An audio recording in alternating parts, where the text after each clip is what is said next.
We're growing like crazy. We're producing cash flow. We're operating with a nice, healthy discipline. We're starting to get a little loose on some of my expenses because I'm like, hey, we got cash flow.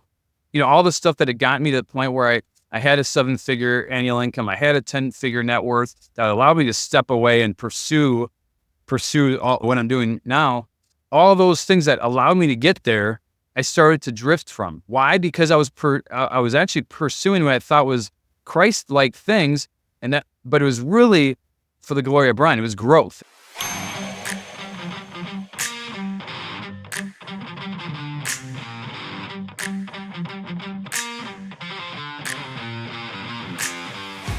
How can mastering relationships transform both your personal and professional life?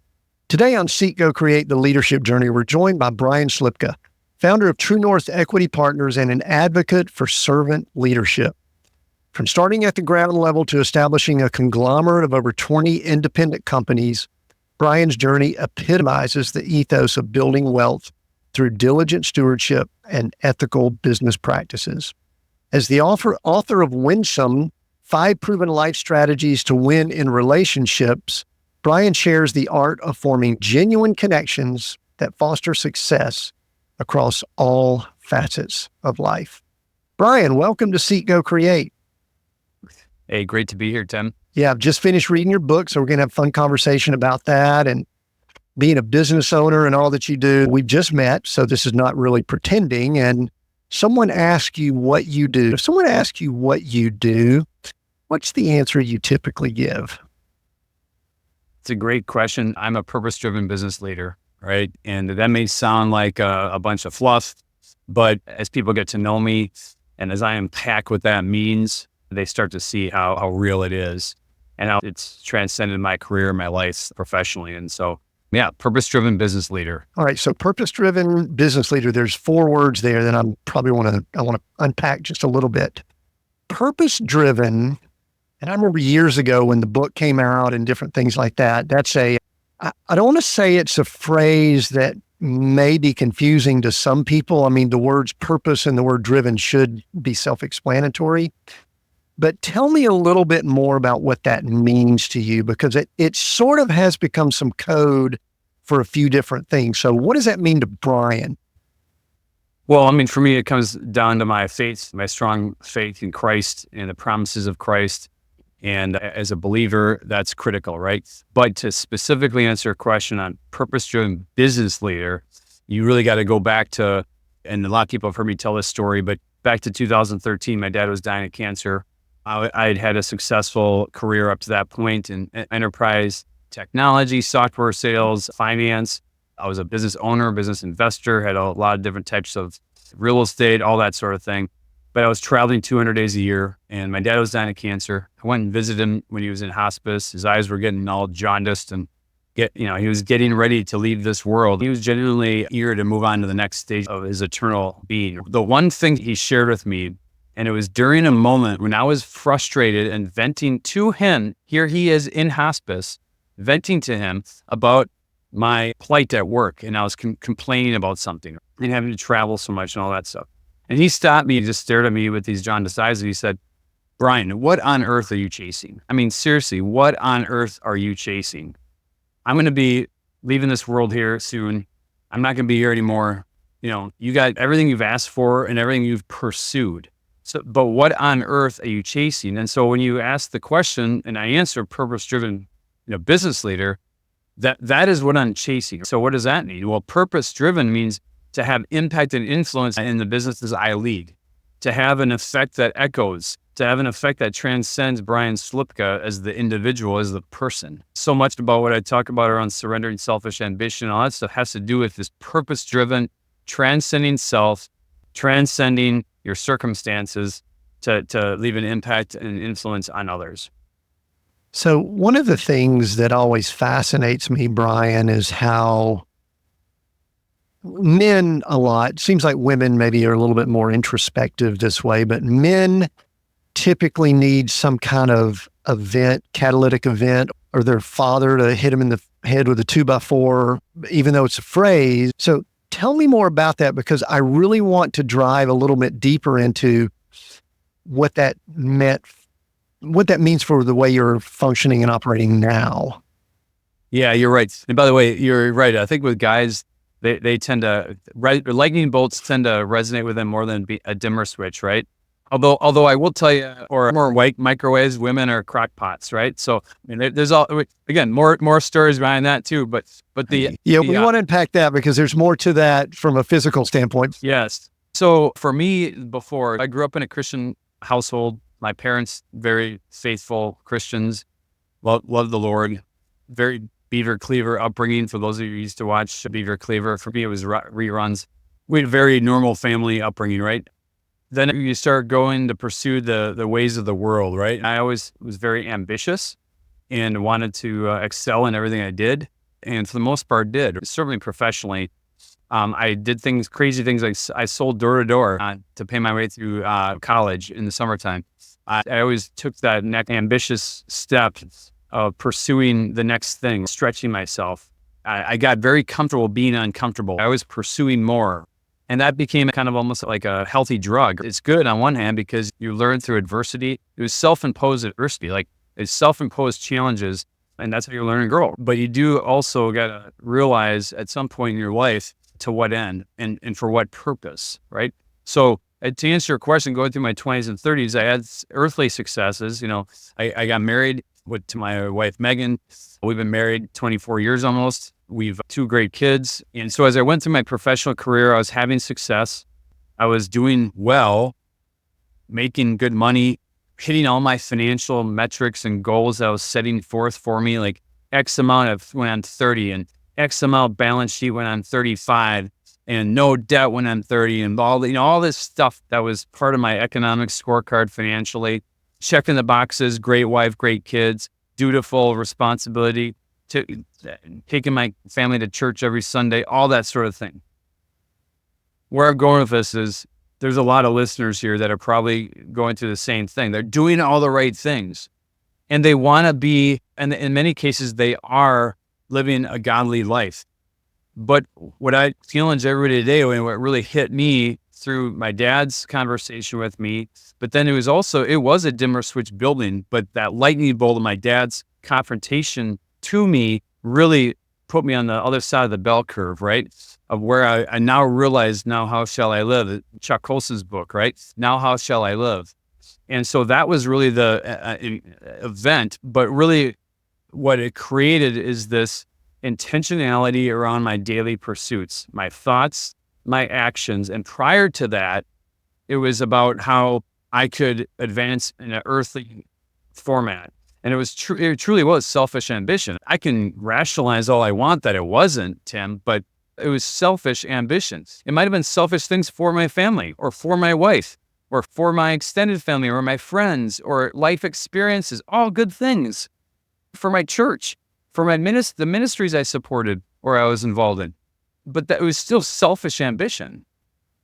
And so this event really, the after is more that surrendering selfish ambition and being very watchful of my sin nature around selfish ambition and really harnessing it into ambition, which has a much greater multiplication effect, and that will echo into eternity and echo into generations beyond me. Right. So anyone probably that bumped into you, you and I had this conversation pre-2013, I would have said, this is a joke. Hopefully you'll get it. Looks good, smells good, successful. Everything is in order. This guy's got his act together. Correct. I mean, no one would go, oh my gosh, he's one step from something, right? You were successful, correct? Yeah. I mean, and I would even go so far as people say, oh, he's a generous guy, loves the Lord. His actions do speak loudly. I mean, I was doing a lot of the right things, but my heart, there's still a portion of the God-shaped hole in my heart, right? I mean, like there was part of that I hadn't surrendered. I hadn't surrendered the selfish ambition. In fact, there's still days where I'm not surrendering the selfish ambition, right? I mean, let's be honest. I mean, I don't want to have the listener think that I've arrived, right? I haven't arrived. There's still a sanctification process going on. It's not all a bed of roses. Every day I got to recommit. Every day there's a sanctification process. And every day I do see me advancing, right? closer to the Lord, closer to living a life in full surrender. But every day I'm working on it too. One thing, yeah, we all are. I think people that have been listening in here for the last 3-4 years definitely would agree that this is a journey. There's a reason we now have a subtitle, The Leadership Journey, not the destination, not an event, not the 7 easy steps to being the greatest leader ever or anything like that. No, it's the journey that we're all on. You know, Brian, it's interesting when I hear, I kind of want to dig in a little bit more to that question your father asked you of what are you chasing? Because there's a theme that keeps coming up. I think it was part of what I've been through. It's part of what we've had so many people on the show that have said something to the effect of they were addicted to more, or they were addicted to not drugs or any of that kind of stuff. But you said your father asked you what you were chasing. And all of those things in the world system are typically rewarded pretty well. I think the struggle that a lot of us go through is that how do we function and do work within that world system, but yet our passport's got kingdom of God on it. And there's a strain there. So what was, when your dad said, what are you chasing? Give me a little bit of the thought process you went through. Did you just wake up the next morning and change, or did you have to go through some form of you mentioned sanctification. Let's be a little less churchy. Let's just say, what was the transition that you went through to start that realization? Because I'm sure it wasn't as instantaneous, but it got your attention. Yeah, it was a 2x4, but just like getting hit with a 2x4, you pick yourself back up, finish your day, and keep going, right? In the wake of it, my dad asked me the question, and I'm a cartoon bubble guy. So my dad asked me that question, hits me like a 2x4. And what I'm envisioning is this guy trying to run after something. It's like the dog track. You're never going to catch it. And what he was basically saying is you're chasing something you're never going to find. And he's basically telling me, you're a good man, you love the Lord, go pursue that, and pursue something bigger than yourself. And just from an earthly sense, bigger than yourself, right? And so in the wake of that conversation, he passes away. The whole funeral, the week of the funeral, and I gave the eulogy along with the mayor of the town. And that was a very cathartic process. And it just started building up inside me, this pebble in my shoe, so to speak, kept kind of coming back up. And then I went back to work and kept working hard, got promoted at work in the weeks and months and years after that. But what also started happening simultaneously is this notion, hey, my work is a form of stored labor here on earth. And I want to deploy that stored labor to be able to have that impact and influence. So it's the Shawshank Redemption movie moment, right? It is Andy Dufresne talks to Red in the courtyard of the prison saying, Red, at some point you have to ask yourself, it's time to get busy living or get busy dying. Now in that movie, for those of you who know Shawshank, Andy didn't just break out that night. Andy then began or continued a journey to eventually lead to his breakout, right? If you watch the movie. So I think for me, what really started in an earthly sense was I just started pursuing activities and objectives tactically so that I could leave the day job, just being blunt, leave the day job and pursue what I felt God was calling me to do, which was being a business leader, business owner, and sticking my neck out there to lead people so that they can grow closer to Him, that I can be a cultural witness to how I lead my companies, and I can profess my faith in being a private business owner without threats of retaliation or being told to do it a certain way. All of those things I knew I was working towards after that moment in time. It was a process, not an event, but it began the process.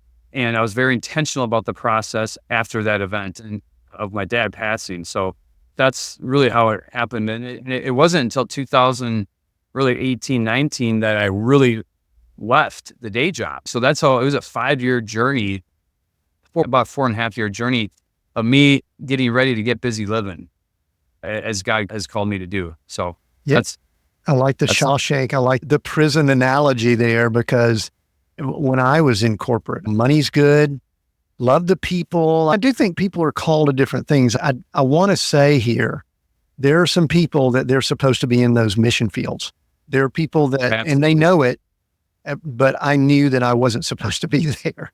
And so, all right, and I was going to ask you how long that took before you got to a place where you began that process. But I think I need to ask this question, Brian, because there's probably people listening in that are probably like you, bringing in a strong 6 figures, maybe more. They're in a role that they believe they need to get out of, but sometimes there's almost, I don't want to say financial handcuffs. That sounds a little harsh, but there's these burdens that are keeping them there. And so I guess I'd like to ask you, do you have any other words of wisdom for someone who might be battling with, maybe they've had that conversation with their dad, or they've been hit with the 2x4 and they know, but maybe they're still in process. They haven't gotten to your 2018 place where you know you're there. They're still going through it and they might be struggling with it. What can you tell them? What can you encourage them? Yeah, well, first off, they need to have an honest assessment of self, of are they pursuing an idealistic lifestyle, an idealistic sort of day in the life, which frankly is selfish ambition, or are they pursuing the strengths and basically the strengths that spiritual gifts, right? And I think there's a distinctive difference. The word that comes to mind also is courage, like a courage quotient. I'll give you an example of some colleagues that have contemplated going off and doing businesses on their own. And when push came to shove, they couldn't forego that $250,000 income. Even though they had plenty of money, they may have a 10-figure net worth or more.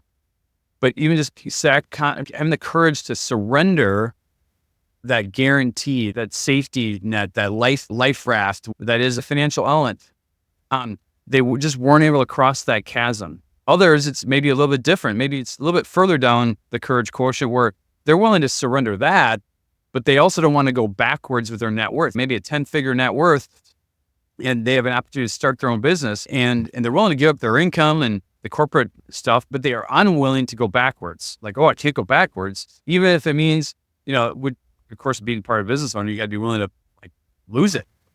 Not only surrender income, but actually go backwards on your balance sheet. I mean, that's a whole nother level. And I think having an honest conversation with yourself on where do you fit in that realm, because God has equipped me with this. It's not reckless, but it is an unconditional faith. My mom and my dad told me from an early age that, man, you just have this unconditional faith that it's all going to be good because you're willing to roll the dice a lot, Brian. I'm like, yeah, no, what's the worst that can happen? And maybe I lose everything and I have to start all over. I mean, God's equipped me with the ability to do that. So for me, it was a lot easier to surrender, basically to have that leap of faith. But, I also gave up a 7-figure income. I mean, it was, and it would have been year after year after year, and it would have continued for years to come. I mean, it was not going to cease. I mean, it was going to keep happening. I gave it all up to step away to what God called me to do. And that's really to be this business owner and to stand tall in my faith as a business leader and as a business owner and be that cultural witness for how to lead companies, how to lead people. And so to me, I'm doing what God called me to do. And by the way, it hasn't all been a bed of roses either. It's been really challenging, specifically like the last couple of years. And so this level of sanctification, I know that's churchy, but I'm just saying, this level of personal development, this journey, as you talk about, is ongoing. But I know I'm doing what God's called me to do. And that was so neat about this. Yeah, that's part of the refining process. All right, so I want to drill down on that. What God's telling you to do, because I think the challenge that many have, Brian, is that they're either copying what someone else is doing, and we know that can be a recipe for challenges, especially when things get tough. As long as it's easy, it's fine. Or they're not. This is what I'm going to say, but I'm going to let you tell me what your practice is to reaffirm this. I do think that there's the faith practices of being around a community, church family, having mentors, things like that. But for me, the last 12 plus years, my still and quiet time has become the most valuable. And I even observe it in leaders that I work with. The leaders that have a healthy practice, and it's different for everybody. I'm not sitting here saying it's 15 minutes here and you got to get up at 4 a.m., blah, blah, blah. But what are some of the things that you do? Yeah, I was sort of joking about hustle culture there. Sorry. What do you do to make sure that what God is calling you to do is what God is calling Brian to do? Not Tim, not, Richard Branson or Elon Musk or someone else, but how do you make sure it's what he's calling you to do? Such a great question and such a wise thing to be contemplating. By the way, you're saying this because you've learned the hard way. As I heard you asking the question, I couldn't help but think about how my short answer is I've learned by trying to be a false, chasing it's back to the chasing. What are you chasing, right? And here's the thing. Right now I'm pursuing my relationship with Christ. And when I do that, it brings clarity to my earthly toil, my daily toil. Like, where do I need to be spending time on the businesses? As weird as it might sound, you pursue Christ, and in your pursuit of Christ, you gain clarity on what your temporal toil should be and your temporal pursuits. And so that's what's worked for me. And when I drift from that, I shouldn't be surprised when I take a step back and be like, whoa, that was for the glory of Brian. That wasn't for the glory of God. And that's a pretty powerful thing to internalize. People need to really think about that, because that's where I stumble. I pursued a business a few years ago. So I leave the day job. I'm growing. I'm buying all these companies, acquiring all these companies. We're growing like crazy. We're producing cash flow. We're operating with a nice, healthy discipline. We're, starting to get a little loose on some of my expenses, because I'm like, hey, we got cash flow. All the stuff that had gotten me to the point where I had a 7-figure annual income. I had a 10-figure net worth that allowed me to step away and pursue all, what I'm doing now. All those things that allowed me to get there, I started to drift from. Why? Because I was actually pursuing what I thought was Christ-like things, but it was really for the glory of Brian. It was growth. It was profitable growth. It was the number of companies. It was all these metrics that I started getting obsessed with. I started getting obsessed with, all for the right pursuit, instead of. And this actually speaks to what you mentioned. And this is the sanctification thing in me. I yearn for quiet time with the Lord. I just thirst for it because I seek Him. And when I do that, then I'm like, oh my goodness, Brian, like, the metrics don't care. That it's the impact and influence I'm having at being a witness to my love of you, Christ. And so how could I let myself get that? So even today, like, it's the drift, the book Mission Drift, right? Great book. But think about, for every one of us, every day there's mission drift. C.S. Lewis, you read about it in the Screwtape Letters, right? There is a constant drift because there's constant pressure from the opposing forces that are causing that mission drift every day. So, and it's for seemingly good Christ-like advancements and things. And that's the deception. Having that quiet time brings clarity to what the truth is. One of the things that I've observed is that the Lord gifted me with a few superpowers. But Brian, I've noticed that my superpowers can easily become kryptonite. And the reason I preface that question is I'm going to ask you, what are some of the giftings you have that are superpowers? And have you observed similar things that I just brought up, that we start leaning on those in a natural way? When I bring that up, what comes to mind? Just share whatever you want to related to that.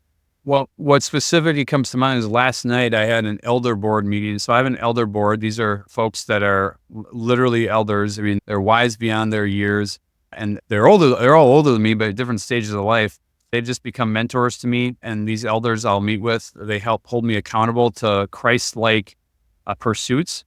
And they are all Christ followers, and they really help me stay close to what I call my plumb line of living close to the Lord. To answer your question, most folks' superpowers or greatest strengths are also your greatest weaknesses. For me, yesterday, one of my elders reminded me, he's like, Brendan, remember, you are a V12 engine. Most of your employees are 4-cylinder or maybe V6s.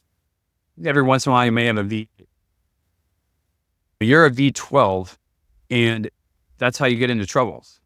And that's also going to get you out of trouble. Well, so that's very real to me. When I look at all the areas I've stumbled, it's because I've been borderline reckless. I've been moving too fast. It has anointed me with, I think, some superpowers where I don't need a lot of sleep. I'm needing more as I get older, right? But, I multitask exceptionally well. That's how I can have 25 businesses. They all are ran by operating leaders and stuff, but that the fact that I can manage it is because of what God's given me as a superpower. But it also is what's gotten me into extreme trouble at times too. And that actually leads to another contemplation. We talk about these superpowers, greatest strengths, greatest weaknesses is, the kind of fight or flight leader you are, like life inventory, right? When you're operating under peak conditions, how do you behave? Okay. When those peak conditions may vary from person to person. For some, it might be financial safety. Others, it might be physical safety or like they're in good shape or jobs or security of some sort, right? The peak conditions. And then how do you operate when your back's up against the wall and are really bad conditions? Is it a fight or flight? And what I've learned about myself is that I actually am more of a fight guy. I will stand up and I don't run away. I'll just fight the fight. And even if I lose, I'll fight because for me, it's probably a little bit of human pride, right? Which is a sin nature element. But I also think that God's equipped me with a gifting around fighting. It's a little bit like we talked about this last night with the elders too.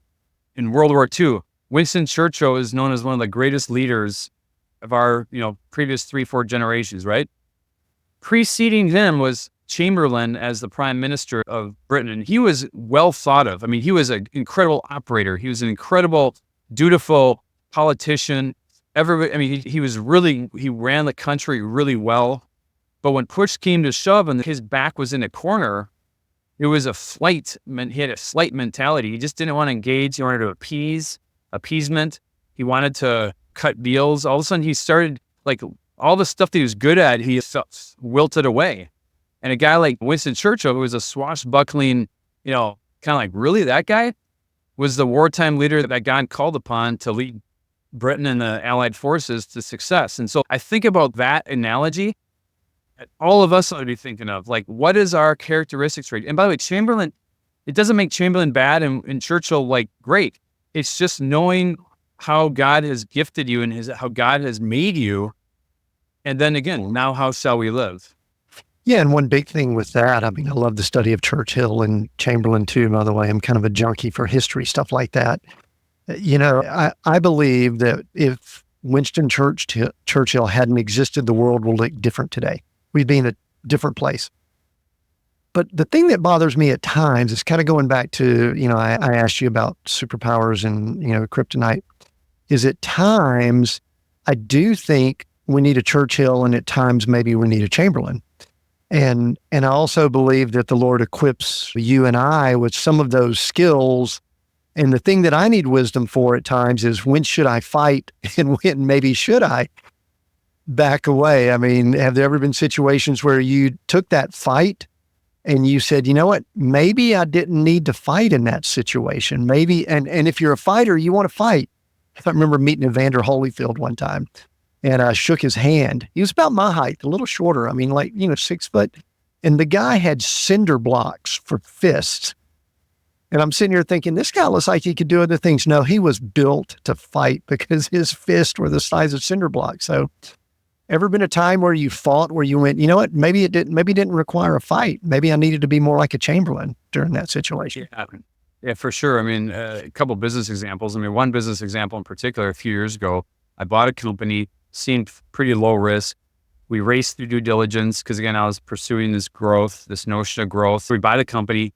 My operating leader at the time, I allowed him to, I consented to a lot of the decisions he was making, but there's a few really bad decisions that we made that really caused the company to get really upside down on inventory. We made a couple of bad decisions on some supplier relationships. And all of a sudden we found ourselves in our inventory management system and our customer system we bet on. Anyway, it was a calamity of errors, right? At the end of the day, I ended up losing about a few $1 million out of it. I mean, that's how bad. I mean, it was a bad deal for me personally. But what I learned through it was it was July 4th. I was in my porch getting ready to celebrate the 4th of July with a bunch of friends and family. And I'm on this conference call with my chief operating officer. And he basically told me, Brian, it ain't going to get better. It's going to get a lot worse. It's probably good to hit the escape hatch and just cut your losses. And I'm like, what? And he kept, and he knows me well enough to know, like, I know it's not what you want to do, but think about it. And it ultimately ended up being, the analogy I use is kind of like the 2 best days of owning a boat: the day you buy it and the day you sell it. Even though, whether you use it a lot or not, right? And I think that business, the day we sold that business back to the person we'd bought it from, because I went back to that person and said, hat in hand, hey, we've failed miserably. What I've paid you is yours. What I owe you, I'll make whole, right? And I'll settle all the affairs, but will you take it back and be a steward of your employees and a steward of everything else, and then we'll just be done. And most business owners probably wouldn't have done that, but thanks to good guidance, good people around me, that was a lesson I learned about, oh my goodness, like, I surrender, Lord. I mean, and again, that comes back to the earthly pursuit, chasing financial success, points on the board, all this stuff that, society as business leaders tell you got to be pursuing. Some of your best wins are actually your greatest losses. Think about that. Like, some of your best wins long term are your greatest losses short term. And that spoke to me, and I continue to feel that with some other decisions since then that remind me, even though I may be spiritually gifted in certain ways, to lean on the Lord, pray for clarity, and clarity typically will emerge. Generally, leaders need a healthy, strong ego. Do things like you just bring up, did they impact your ego some? Was ego something that might have been pushing it forward more than it should have? I guess this is probably me just asking, what's your ego like, Brian? Oh, I definitely have one. I mean, I think well, I know it's changed a lot over the years. We have another business that's really soft right now. And because of the aforementioned story I just told about the business where I took those losses, and frankly was embarrassed and just had to turn the page, it kind of empowered me to be more vulnerable, right? There's this addictive leadership. It's called addictive leadership, and basically it's following a 3-step process. Being vulnerable, surrendering the outcome, but then be willing to do the work, right? And I've really embraced that to help humble me. Am I being vulnerable? Am I just asking myself in my heart of hearts, am I being vulnerable? Lord, am I being humble to all those around me and vulnerable? And like, for example, we have another area of our business that's really soft right now. And I've been just so extremely vulnerable with all of the stakeholders, because I just want them to know, like, okay, here's what's happened. A lot of it's industry related, but a lot of it's, we made this decision, we made that decision. And I said, I'm going to stand behind my commitments, even if, and I'm going to surrender the outcome. If it means that it means that my wife and I are writing checks to cure all of our commitments, so be it. Right. But I'm going to surrender the outcome, but no, I'm not going to go down without doing the work. I'm going to do the work, right? As God's called me to do. He's given me the capacity to fight, but I'm also going to surrender the outcome. And if it doesn't work, I'm going to hold my head high, because I'm answering to God. He knows that my heart is following through on the commitments, and yet also surrendering the earthly outcome. And so it's a powerful, it's addictive leadership. Be vulnerable, surrender the outcome, and be willing to do the hard work. And that's been transcendent for me to help get to what you're talking about, like where I'm truly am. It's not, I'm getting rid of that ego. And that word vulnerable is such a tough one. I had a conversation with someone not too long ago on the podcast.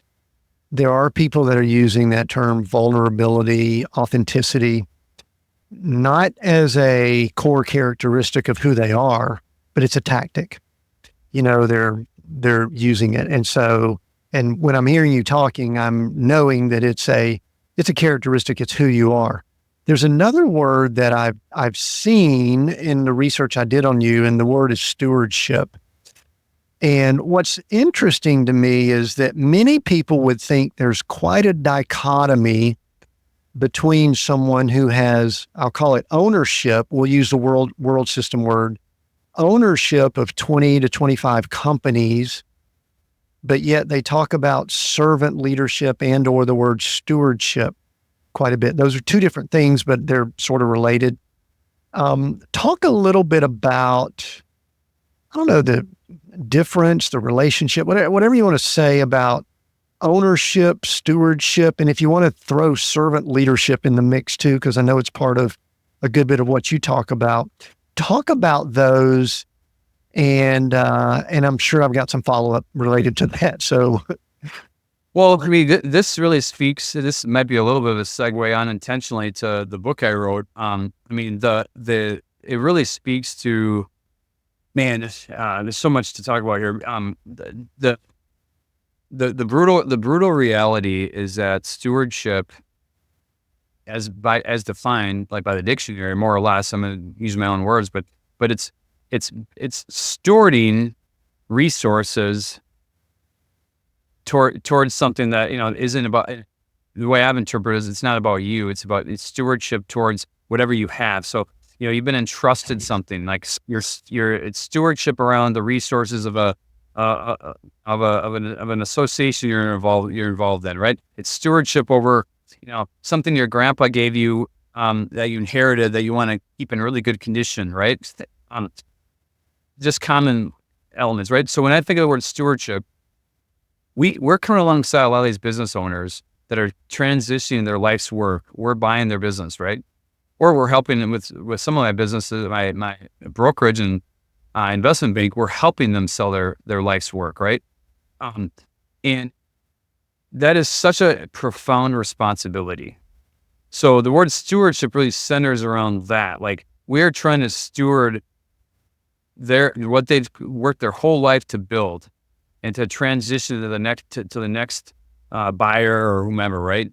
And so we take at True North, we take that super seriously, because, like, man, we're focused on them. And so where the books even came about is people started asking me, like, tell me more about the stewardship. Tell me more about, like, what makes you different with how you're able to do this. And I basically started explaining what became the 5-tool framework. I'm like, well, you just have to grab your bat. I mean, it became the 5-tool framework, that a baseball analogy, but basically it means you got to get in the game. You got to understand what they need of you. Like, it's not about you. Like, stop thinking about yourself. Like, it's not about you. Like, how can you help them? And then when you find out that information, you can assess the situation, which in the book is all about being on the on deck circle and then being at bat. You can focus on driving in runs. Like, and when you drive in runs, you're helping that seller in this case, right? And then you're helping yourself, because the team's going to win, right? And then you win and all that stuff. So that even the businesses we acquire have to be a really good fit, where, like, we're coming alongside them. It's not like us taking what they have, right? I mean, so it's like we're shoulder to shoulder, instead of them versus us versus each other, right? And then the fifth tool, the 5-tool framework, is like getting back in the batting cage and reflecting. So this notion of self-reflection, being vulnerable, like, and really, really having this sober reflection of self, of, man, I am really bad at that, or I really screwed up in that moment. Please forgive me, and this notion of apologizing and asking for, not just apologizing, but asking for forgiveness. And so when I look at being relational, being a steward, it's all of those things. It really is. And that's my crazy definition. Some listeners may be like, well, Brian, that's a lot of other things. Maybe so, but, like, when I think of stewardship, it encompasses all that stuff. And that leads to trust, speak to trust. It leads to a lot of other elements. And I'll be honest, I mean, our businesses could be making a lot more money than we actually do. Why? Because we're stewards. Because we're stewards of what commitments we've made in an earthly realm, but also commitments we've made in an eternal realm to help come alongside people and grow in their faith and do all that sort of thing. So, that's what stewardship means to me. Well, I wasn't going to ask this, but I'll drill down a little bit. Is money a great measurement of how well something is doing? I'll ask you this way: is it the best measurement? Because you're obviously a money guy, you're a financial guy, you've got skills in that area, but yet you now talk about being purpose-driven and stewardship. And I'm not saying that we ignore it, but what should we be measuring now? Yeah, I mean, so like our businesses have been tested by this question over the last couple of years. We're coming off a really strong years in 2021 and 2022, and then we started meeting some softness in our businesses in 23, and then it's continued and persisted in 2024. I think most small business owners would probably agree with that. I mean, it's been a lot harder the last couple of years than it was in the wake of, and even during COVID. Business was booming. I mean, it was for a lot of reasons, right?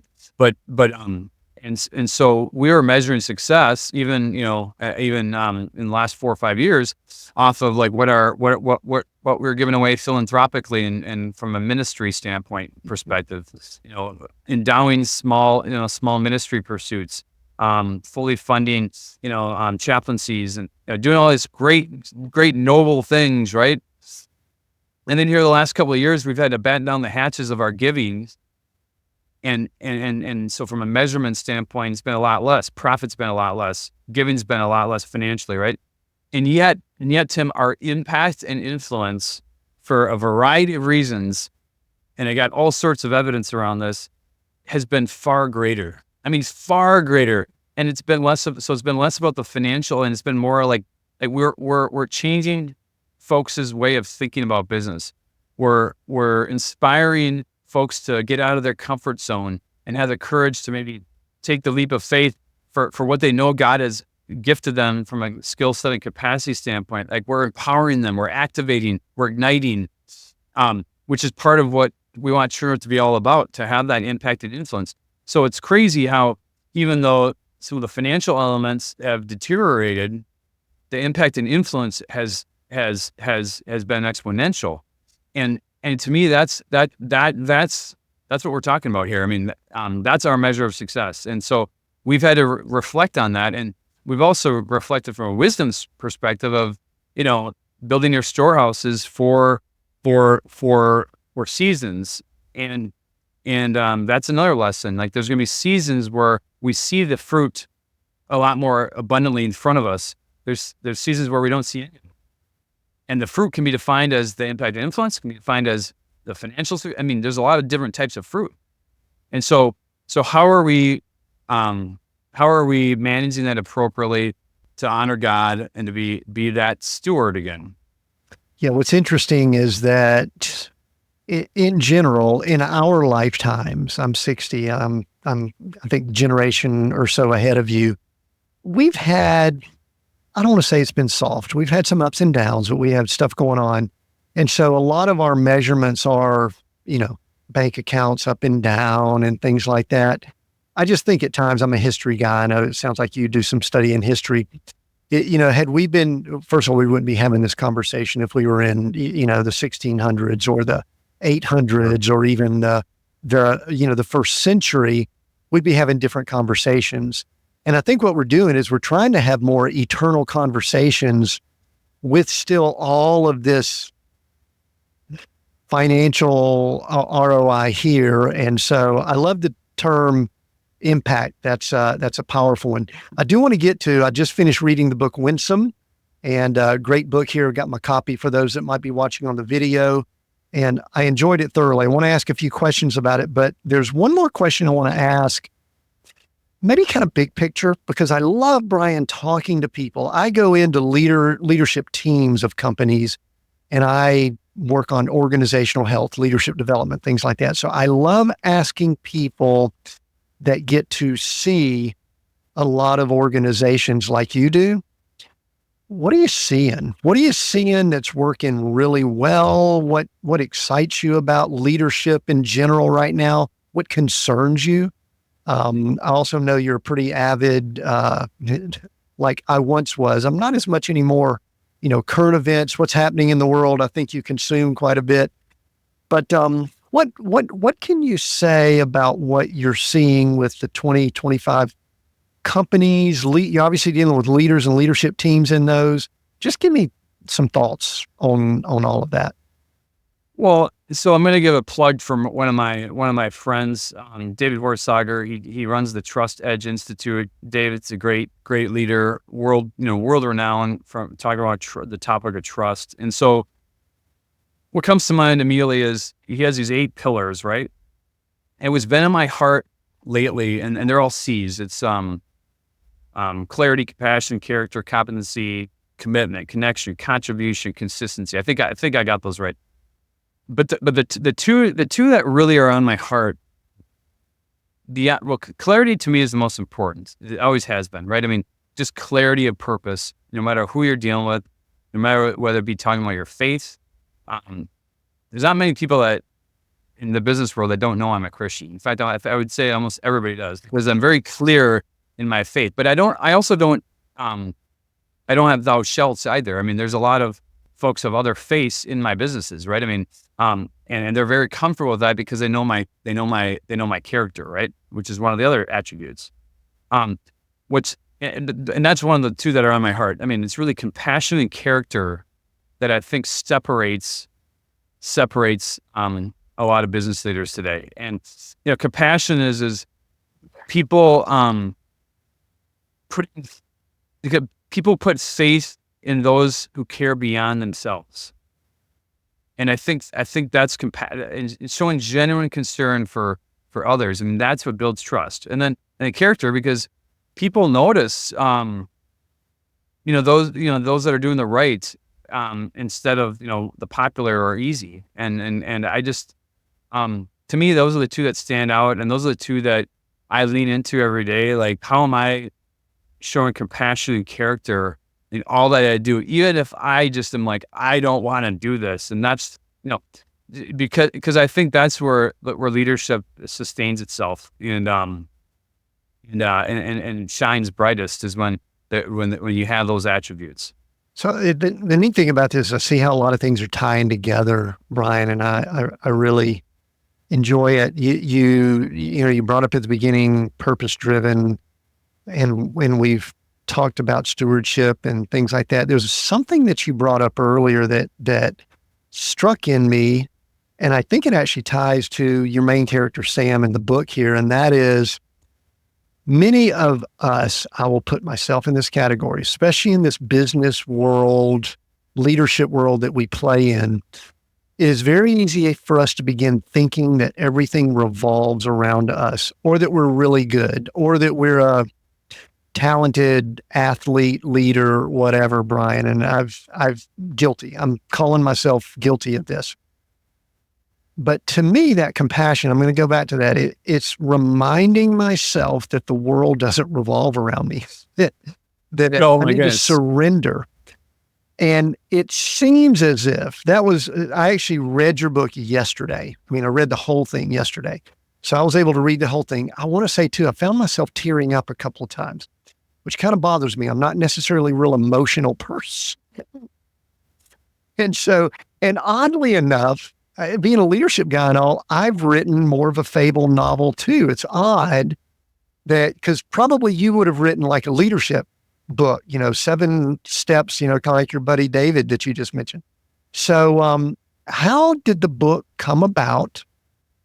Why did you write it? I mean, why did you write a fable? Why didn't you just, come up with the 5 techniques, the 5 strategies? Well, I mean, come on. It's a really, I thought it was a really good story too. Well, I mean, it's not going to be that impressive of a response, but I mean, honestly, the books that have resonated with me over the last 10 years, I read a lot of nonfiction stuff growing up in my college, in my 20s and in my early 30s. And then really the last 10, 15 years, I've just really gravitated towards Patrick Lencioni and John Gordon, and I've got a chance to meet both of them. I've really gotten to know John Gordon, consider him a friend now, very dear friend. And I think, so frankly, just, those are stories that I think resonate. I mean, it's usually, they're a couple hour read. You can knock through them pretty quick, and there's usually simple but profound elements to all of them, right? And I just like that, right? I mean, that's how I'm a big picture guy. That's why it was a fable. Now, how it came to be was really, as I mentioned earlier, just as I was buying these businesses and people were asking me, my response started to be like, you just got to be winsome in what you're trying to achieve. It's not about you, it's about them. And so you got to be winsome in what you're trying to achieve so that you really are creating these win-win environments. And then that became like, I should write a book called Winsome. And then what would the fable look? And that kind of just came to be, right? And guys, for all the listeners, you got to read the book. And when you do, I want you to all know, I am a mild version, maybe my wife would say not so mild sometimes, but of the protagonist Sam. And I wrote the book. It ultimately became this cathartic sort of process of realizing just how cringeworthy some of my antics have been over my life, right? I mean, and maybe not as bad as Sam in the book, or embarrassing as Sam, but nonetheless, they existed. And so for me, it was a very cathartic process of being vulnerable, right? I mean, and part of the sadness elements of the book, I just had to make it a little dramatic on what he was going through, so that the reader would really understand. Like, I mean, this is like, how are you handling it? And I think everybody would agree when you read it, you kind of start to self-reflect on yourself, and that's the point of the book, right? Is you can't help but reflect, like, man, I'm like his son on this situation, or I'm like his dad, the grandpa, right? His dad. Or I'm actually like the clubby. I'm the one that's coming alongside all these people right now. And so I think that's what makes the book so powerful. It's just the relatability to it, even if you aren't a baseball fan. But it was deeply personal. It's a deeply personal exercise that I think really told a story. And I think Sam's actually got more of a story to tell. I mean, that's part of it too. If you read the book recently, like you said yesterday, you probably could tell a little bit that Sam's story may not be done, and that there's more to it, and that's part of the journey too of sanctification. Yeah. There's some elements of faith in it, but it was about relationships, and yet when those when you figure out how to, using the 5-tool framework, have deeper relationships, it actually opens you up for a much deeper meaning sort of conversation around eternity and around, a lot more. And that's where we're headed with Sam and his journey. I kind of did. I finished it and I went, I think there's more there, But anyway, excellent book. We'll mention in just a little while where people can find it and things like that. But there's one more. I don't want to ask, somebody who's got their hands in so many business things. Well, one thing related to that, what'd you think about the writing process? Did you sit down and peck this out? Did you have any help? Did you do it on your own? What was the writing process like for you?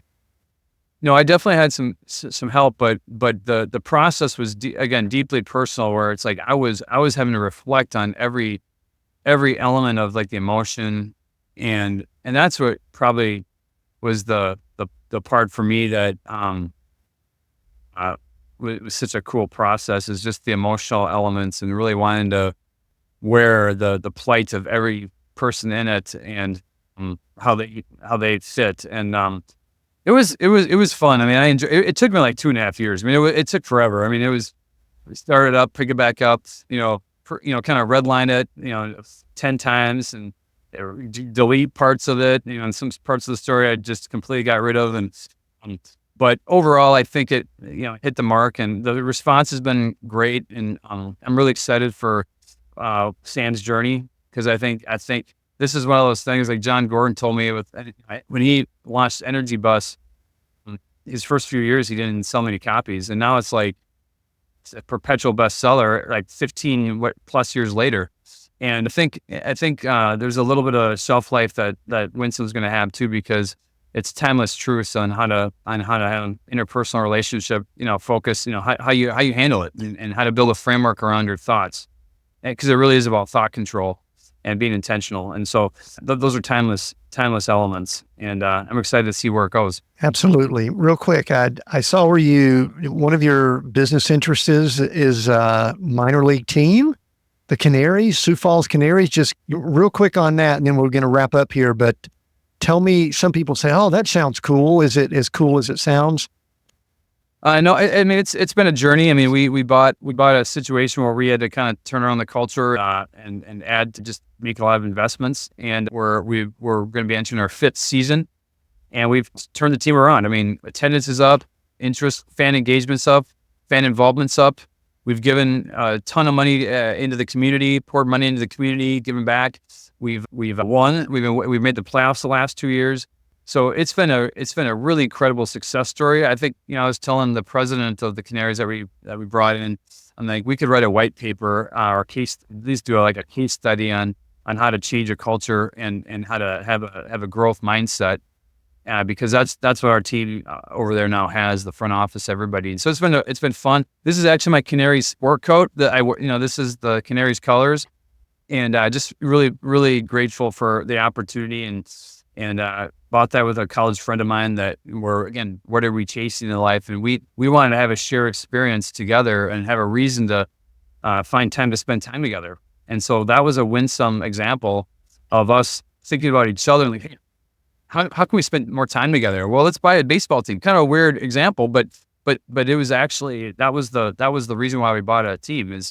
Wasn't for the investment, wasn't for to make a lot of money or any of that stuff. It was to have fun and have a shared experience together with my friend who I care about, and so that's another great example. But it's been a lot of fun. At least their colors aren't bright yellow like that Savannah Bananas guy. You'd have to be wearing that yellow colors all the time, right? Yeah, you won't see me doing that, but this is pretty flashy for me. So this is about as flash as I get. Very nice. Hey, Brian, tell everybody how they can connect with you and find the book Winsome. Again, here's a picture of it for those that might be watching the video. Tell them where they can find you and connect with you if they want to get more info on you.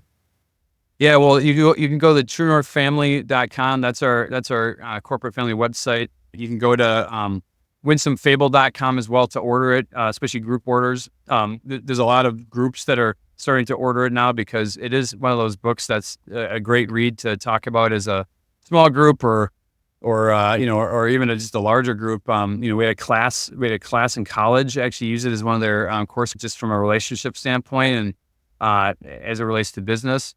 And so, but yeah, you can, and of course, Amazon and all the different Barnes and Noble, all those folks you can order online and through them as well. Yeah, and I like the hardback. I got a hardback copy of it. I don't know if y'all sent it over or if we bought it, whatever. But anyway, I like a little hardback book. It feels good in the hands. I like that in reading. Hey, Brian, we are Seek, Go, Create. Those 3 words. You can probably guess where some of those words come from. And I'm gonna allow you to pick one of those over the other 2 that means more than the other 2 currently. Don't overthink it, but seek, go, or create, and why? Last question. Yeah, I mean, for me, it would be go. Because so much of our world tells you to not, or to pause or to go the other way. And so just the notion of going, you miss 100% of the shots you don't take. You got to go, learn from your mistakes, have a bias for action, be willing to fail. All of those elements. That's how you learn and grow. And you're gonna realize and go through adversity, pain, and toil, right? By just going, right? But sometimes that's exactly what God wants you, and so just encourage everybody to go. Love it. Thank you, Brian, author of Winsome, 5 Proven Life Strategies to Win in Relationships. Go check it out. Get the book, get copies. Like you need to get multiple copies from what Brian said.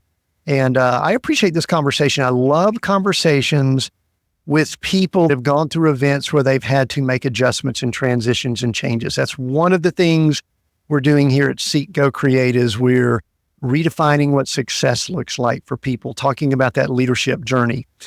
We have new episodes every Monday. We're on YouTube. Make sure you're commenting. Leave comments down below if you've watched this on YouTube. We're on all the podcast platforms, releasing every Monday morning. Until next time, continue being all that you were created to be.